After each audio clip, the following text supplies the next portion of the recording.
നായർ. ഞാൻ എഴുതിയ സഞ്ചാര സാഹിത്യ കൃതിയാണ് കാശി പ്രയാഗ് അയോധ്യ.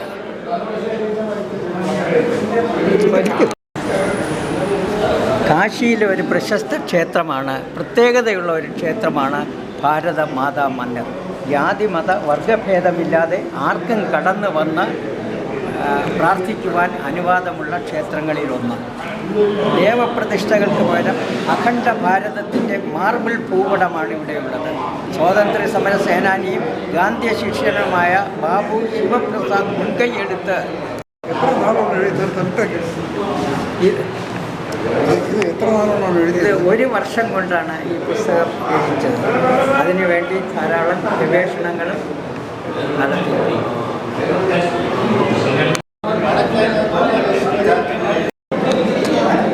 സാറ് പണ്ട് വലിയശാല ക്ഷേത്രത്തിൽ കാന്തളശാലയുടെ ഓർമ്മയില്ല, ഒരു കച്ചേരിയുണ്ട്, അമൃതവർഷനെയൊക്കെ നടക്കുക. ഇല്ല, ഞാനല്ല. അപ്പം ചാട്ടി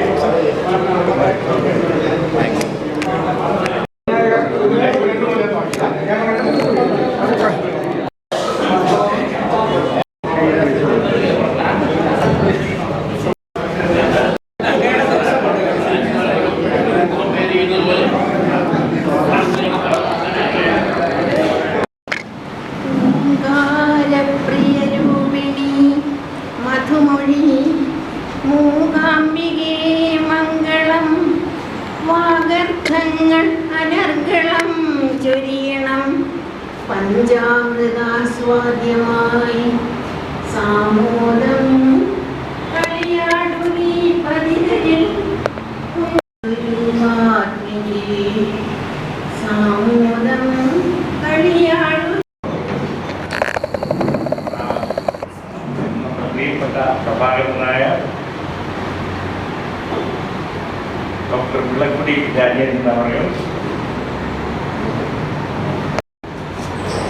അതിന് ഈ യോഗത്തിൻ്റെ അധ്യക്ഷൻ നമ്മുടെ പുരസ്കാരത്തിൻ്റെ അധ്യക്ഷൻ ശ്രീ വേണുഗോപാലിൻ്റെ അധ്യക്ഷത വഹിക്കുകയും ഈ യോഗത്തിൽ പുസ്തക പ്രകാശനം നടത്താൻ എത്തിച്ചേർന്നിരിക്കുന്നത് അന്ന് മന്ത്രിയായിരുന്നു നാഷണൽ പൊന്നുകാരെ കൂടെ എന്താക്കിയിട്ടുള്ള അതിൻ്റെ ഹിസ്റ്ററിയും കൂടെ ഒന്ന് കവർ ചെയ്താണ് ഈ അദ്ദേഹത്തിൻ്റെ ലേറ്റസ്റ്റ് പുസ്തകം.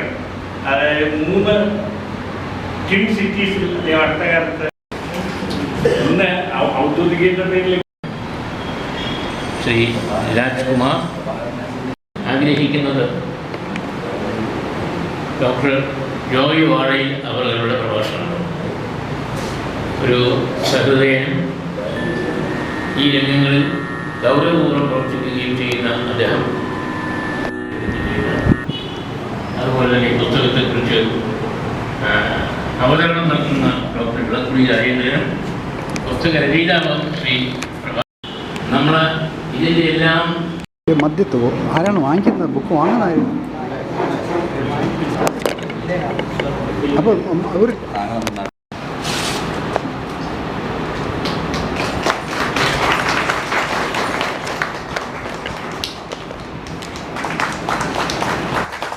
സെൻറ്ററിലേക്ക്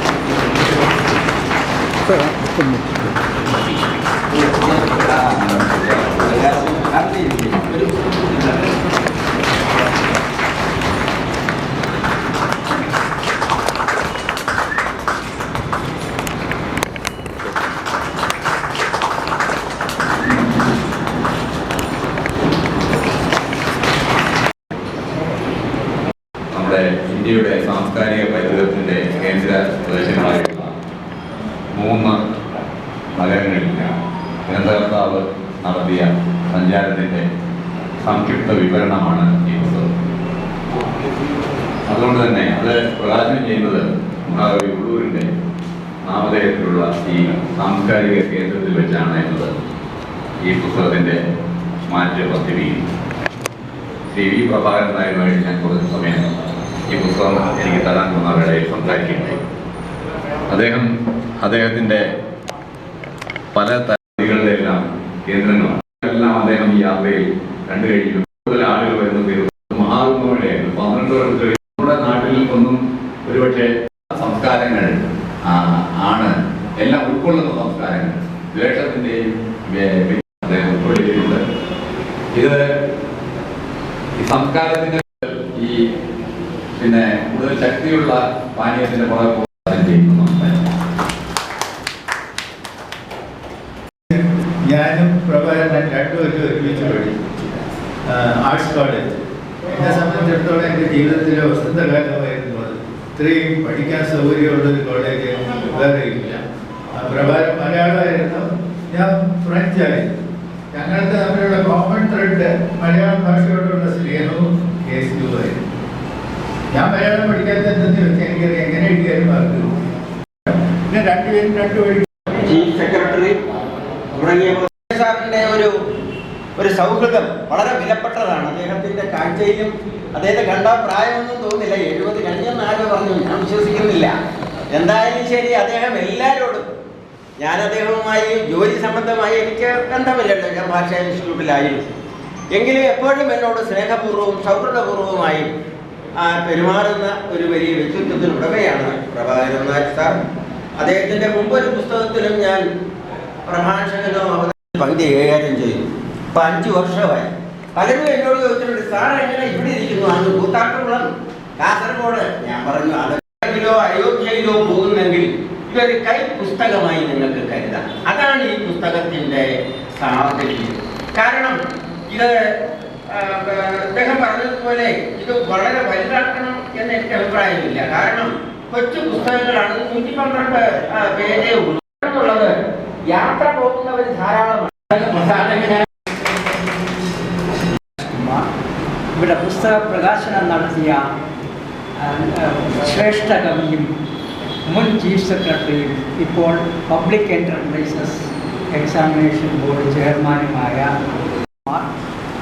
പുസ്തക പരിചയം നടത്തിയ എൻ്റെ പുസ്തകത്തിൽ ഇവിടെ സമസ്ത കേരള സാഹിത്യ പരിഷത്തിൻ്റെ നിർവാഹക സമിതി അംഗം കൂടിയായ സുഹൃത്ത് LV ഹരികുമാർ, സദസ്സിലുള്ള എൻ്റെ പ്രിയ സുഹൃത്തുക്കളെ, എൻ്റെ 13ാമത്തെ പുസ്തകമാണ് ഇന്ന് ഇവിടെ പ്രകാശനം ചെയ്തിരിക്കുന്നത്.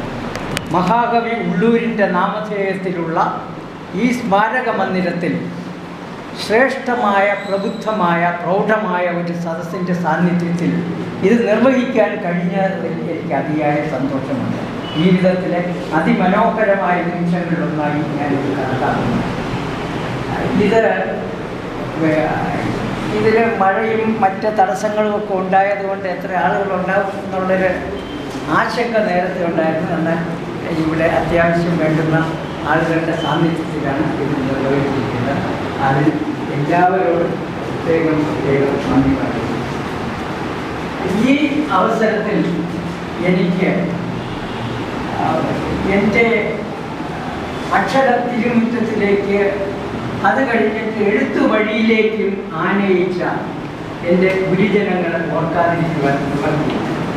ജീവിതത്തിലെ ചില ആകസ്മിക സന്ദർഭങ്ങളാണ് എൻ്റെ ഒരു പ്രസംഗകനും എഴുത്തുകാരനുമാക്കി മാറ്റിയത്.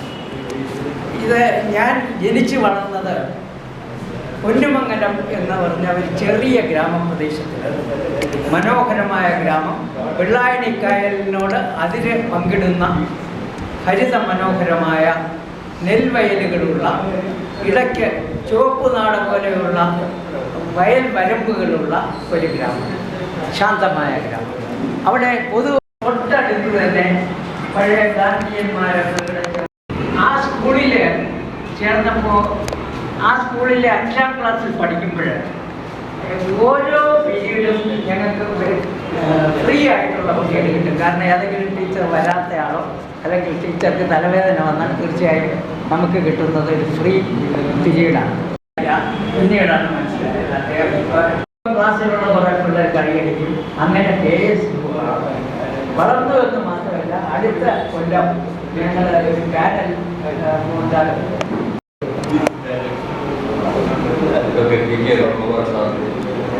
ഈ പുസ്തകപ്രകാശനം നടത്തിയ ഡോക്ടർ ജോയ് വാര്യൻ സാർ